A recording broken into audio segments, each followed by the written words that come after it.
Data है, coding है, तो क्या आप वो कॉमिक्स के बाद क्या अच्छा करियर एक स्कोप आता है, इसमें अच्छा पेमेंट भी होता है। फिर आते-आते वो एग्ज़ॉस्ट हो जाते हैं, बर्नआउट हो जाते हैं। तो आईटीज और एनआईटीज में ये है कि आपकी ब्रांच नहीं डिटरमाइन करेगी आपको जाना कहाँ है।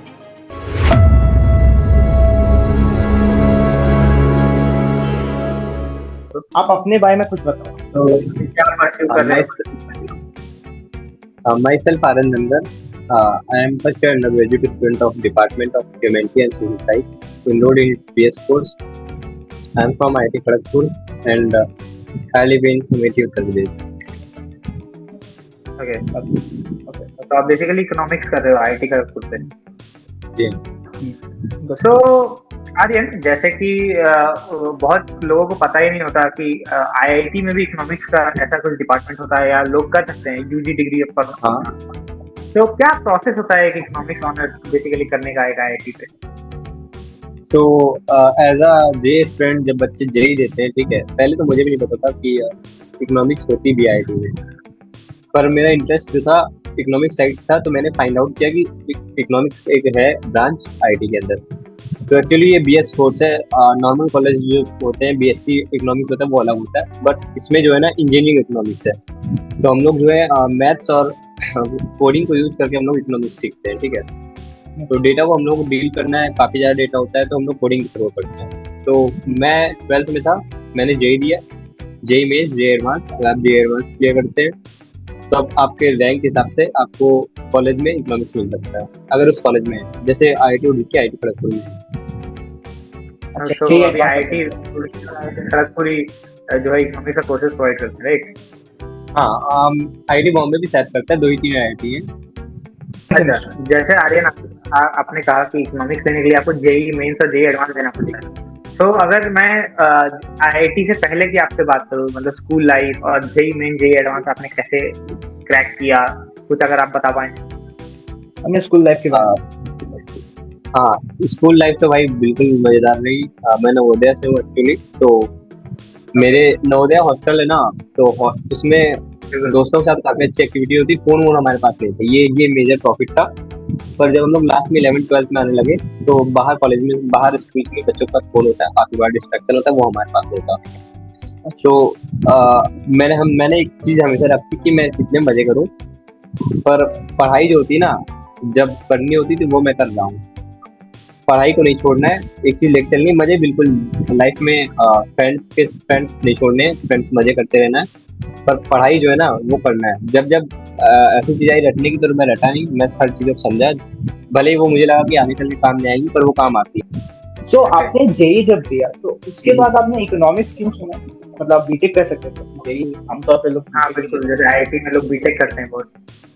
हाँ, एक्चुअली जो रस चल रहा है ना, पूरा रस बीटेक, सीएस, एमएनसी, मैकेनिकल। और मुझे ना ऐसा कोडिंग में स्टार्टिंग से इंटरेस्ट नहीं था, तो मैं फाइनेंस के पीछे पहले से भागता था कि मैं पहले से छोटे छोटे इंटरेस्ट, लाइक मुझे पता था मैं शार्क टैंक देखता हूँ, मैं कुछ स्टार्टअप खोलने का ट्राई कर रहा था इससे पहले भी। और कोई भी बिजनेसमैन है उसका मैं पॉडकास्ट देखता रहता था। तो मुझे पता था मेरा इंटरेस्ट इस साइड है, तो मैं इसी साइड गया, क्योंकि अगर मैं ऐसे ब्रांच में जाता जिसमें मुझे इंटरेस्ट नहीं है, तो मुझे एज अ बर्डन उससे कैरी करना पड़ता। अच्छा, ओके। तो आर्यन, जैसे कि आपने वो कहा, मुझे वो बहुत इंटरेस्टिंग लगा कि जैसे इकोनॉमिक्स विथ डेटा है, कोडिंग है, तो क्या आप वो डिस्क्राइब कर सकते हो क्या है एग्जैक्टली? हम लोग मेजरली यूज करते हैं पाइथन को, और पाइथन में हम लोग मैथ.h लाइब्रेरी और ये पांडा लाइब्रेरी में मेजरली यूज करते हैं। एक्चुअली हम लोग करना क्या होता है ना, इकोनॉमिक्स को हम लोग यूज कैसे करते हैं इसमें कोडिंग में, लाइक हम लोग पास कलेक्टिवली डेटा है, ठीक है, हम लोगों को बार बार उसी फंक्शन को यूज करना है और उस डेटा को बार बार फंक्शन में रखना है। तो मैनुअली मुझे करने में 50,000 डेटा को बार बार रखने में मेरा जाने वाला है 1 से 2 साल। बेटर है कि मैं एक कोड बनाता हूँ, उसमें मैं डेटा को इनपुट करता हूँ, वो मुझे आउटपुट देगा और एक फंक्शन प्रोवाइड कर देगा। और डेटा को एक साथ रखने के लिए भी पाइथन काफ़ी अच्छी चीज हो पाती है, टाइम भी काफ़ी बचता है और मैन पावर भी काफ़ी कम हो जाती है। अच्छा, तो आर्यन, जैसे कि एक जनरल होता है, जैसे जो सेंट्रल यूनिवर्सिटीज हैं, जैसे कि जो बीएचयू है और जो डीयू है, उनमें भी इकोनॉमिक्स ऑनर्स होता है, और एक आईआईटी में भी इकोनॉमिक्स ऑनर्स होता है।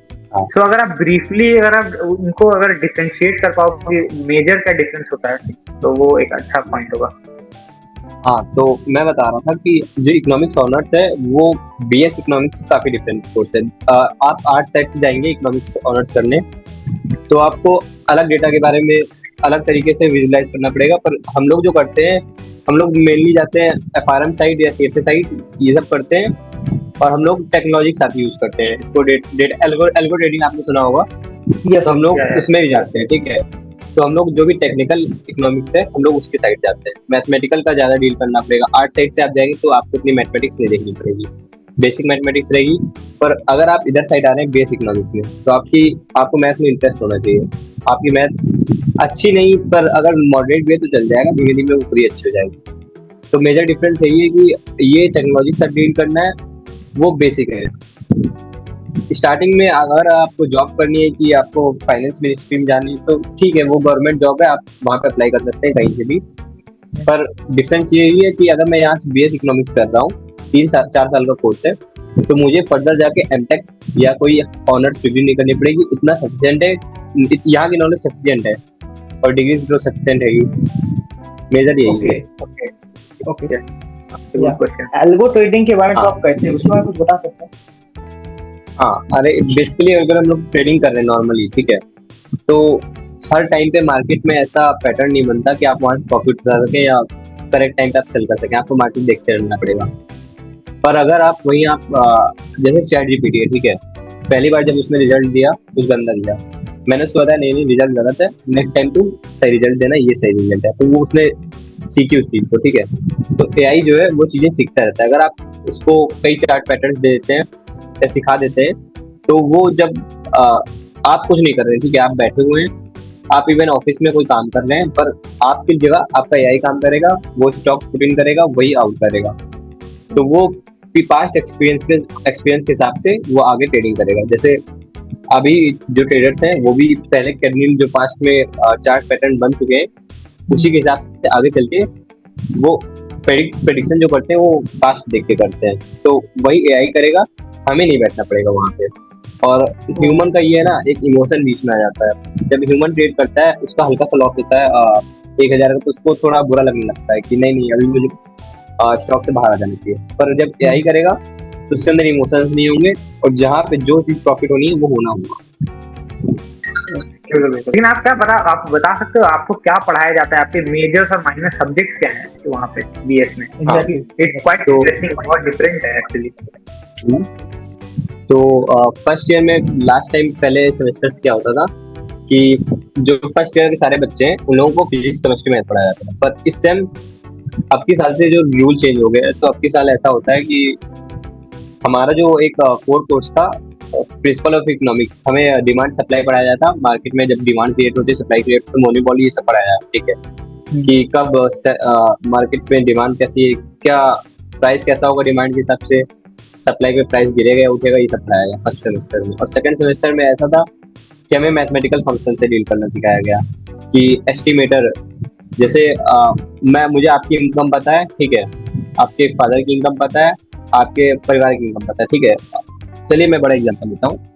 इंडिया में मुझे हर एक बंदे की इनकम निकालनी है, तो मैं एक ऐसा फंक्शन बनाना चाहता हूँ जिससे मैं किसी बंदे की इनकम निकाल लूँ। तो मैं एक छोटा सा सैंपल लेता हूँ इनकम बड़े से, उसमें इंडिया से एक मैंने जैसे 10 लोगों का ग्रुप ले लिया, 100 लोगों का ग्रुप ले लिया, ठीक है। तो अब 100 लोगों के मैं देखूंगा कि उसके पेरेंटल बैकग्राउंड कैसा था, उसकी एजुकेशन कैसी थी, और उसकी डेट ऑफ बर्थ, ये सब देख के मैं उसको बताऊंगा कि उसकी इनकम क्या है, ठीक।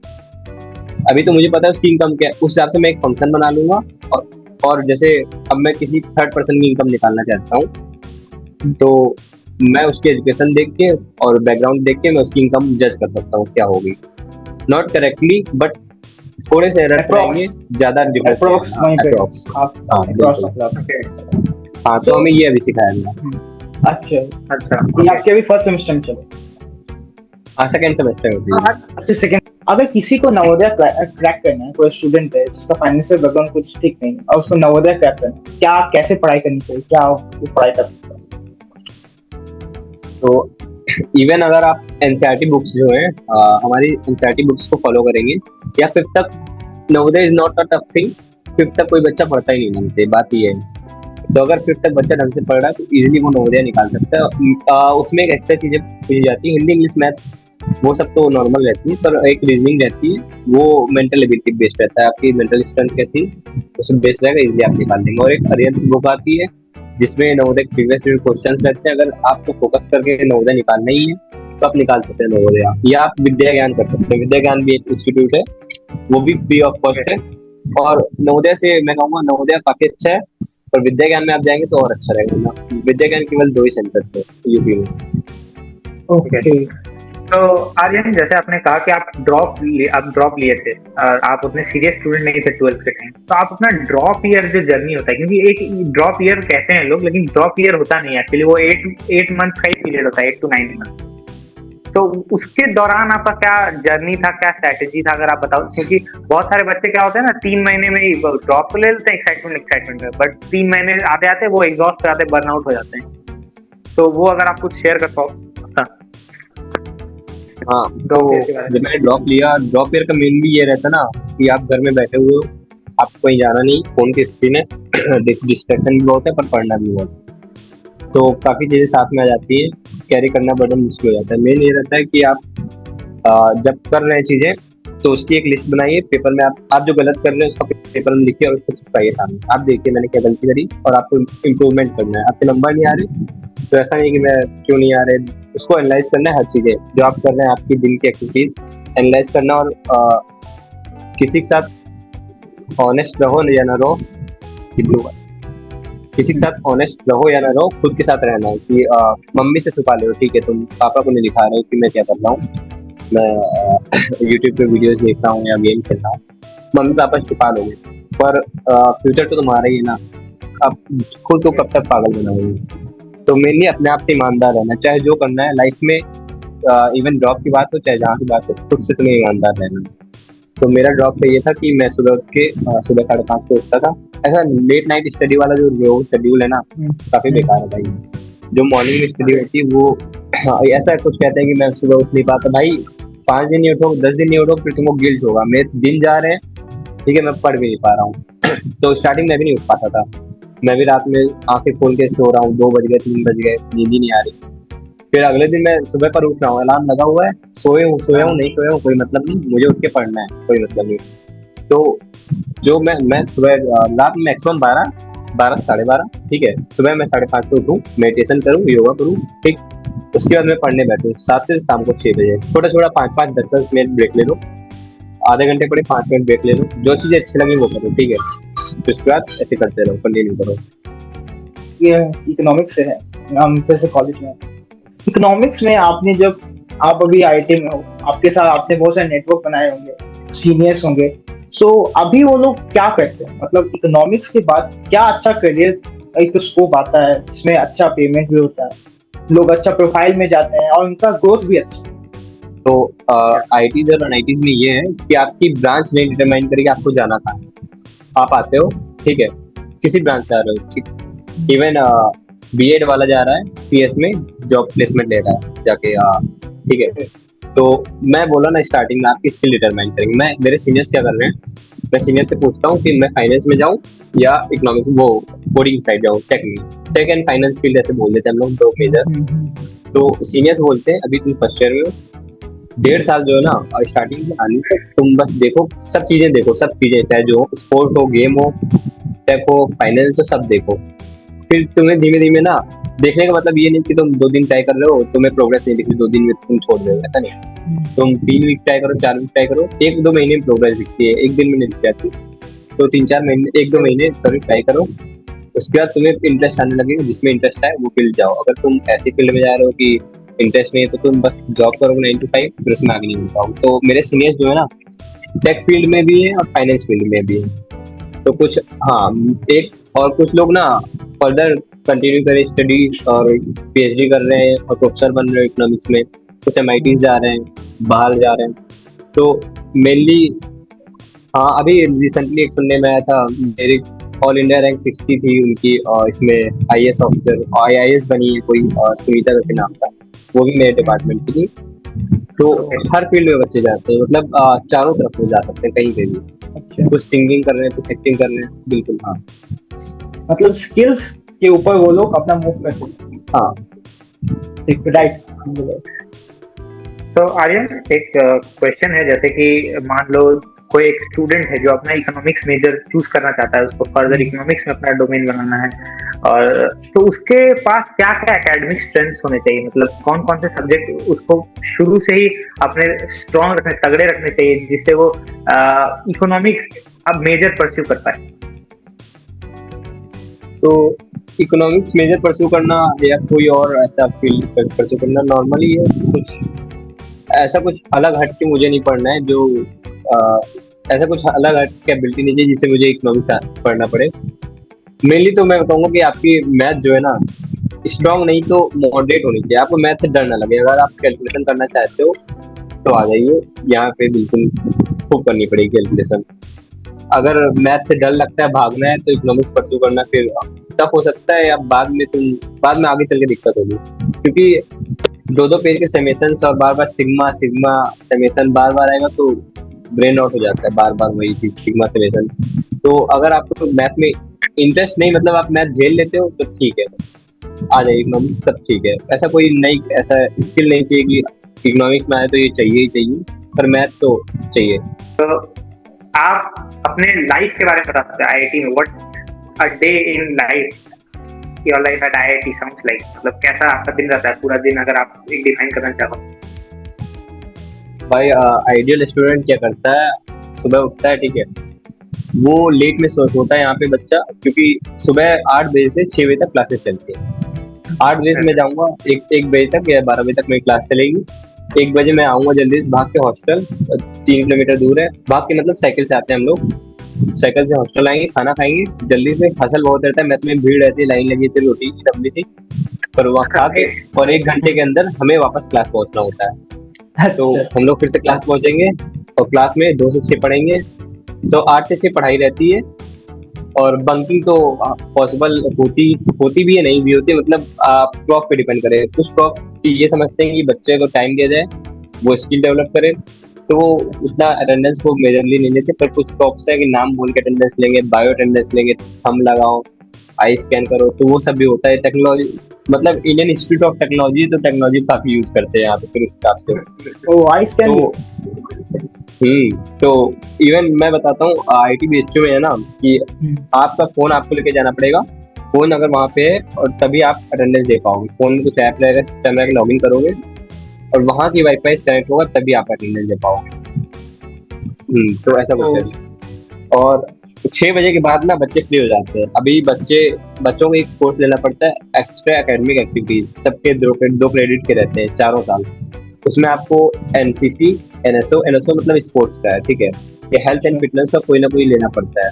तो मैंने एनएसओ ले रखा है, तो मैं एनएसओ बैडमिंटन जाता हूँ, बैडमिंटन खेलता हूँ 7 से 8 बजे तक मैं बैडमिंटन खत्म हो जाता है, मैं आता हूँ, फिर डिनर करता हूँ नहा धो के, क्योंकि सुबह नहा लेते हैं, अगर ज्यादा पसीना आना तो शाम को भी। फिर उसके बाद जो 6 बजे के बाद है ना आईटी, 6 बजे के बाद आपको आईटी की लाइफ देखने को मिलेगी। उससे पहले क्योंकि बच्चे पढ़ते रहते हैं, बाहर रहते हैं, उसके बाद कुछ ना कुछ इवेंट्स होते रहते हैं, कुछ ना कुछ वो क्लब्स की, सोसाइटीज की मीटिंग होती रहती है, तो हम लोग वो ज्वाइन करते हैं।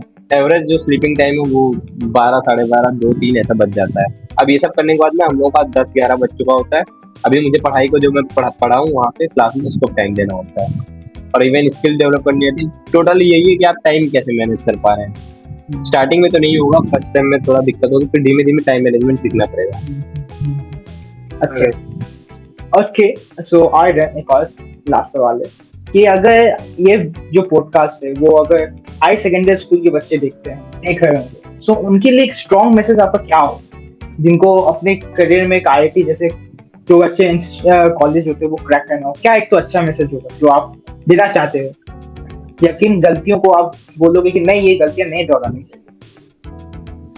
हाँ, मेनली जो है ना हमारा डिसिप्लिन एंड कंसिस्टेंसी, में 2 ही बोलूंगा, क्योंकि बार बार काफी चीजें बता दूं वो सब नहीं चल पाता। मेन तो डिसिप्लिन है, अगर डिसिप्लिन रखो, कंसिस्टेंसी रखो, और तुम्हें बार बार खुद से क्वेश्चन करते हो तुम क्या कर रहे हो, अगर मैं कोई चीज कर रहा हूँ क्यों कर रहा हूँ, इसका आगे चल के क्या इफेक्ट होगा, वो सब आपको देखना पड़ेगा। ये 3 चीजें देखे रहिए, और discipline all about to saying no. अगर आप नो कह पा रहे हैं गलत काम को या जो चीजें आप प्रॉफिट नहीं कर रहे तो वो ठीक है। वही डिसिप्लिन एंड कंसिस्टेंसी बेस्ट चीज है, ये लाइफ में बनाए रखो। इवन आईटी में आने के पहले बाद पूरी लाइफ काम आएगा। जितना अच्छा डिसिप्लिन होगा उतना अच्छा आप आगे जाते रहेंगे। Thank you. ठीक है आर्यन, थैंक यू आइटन। मैं just टाइम थैंक यू भाई।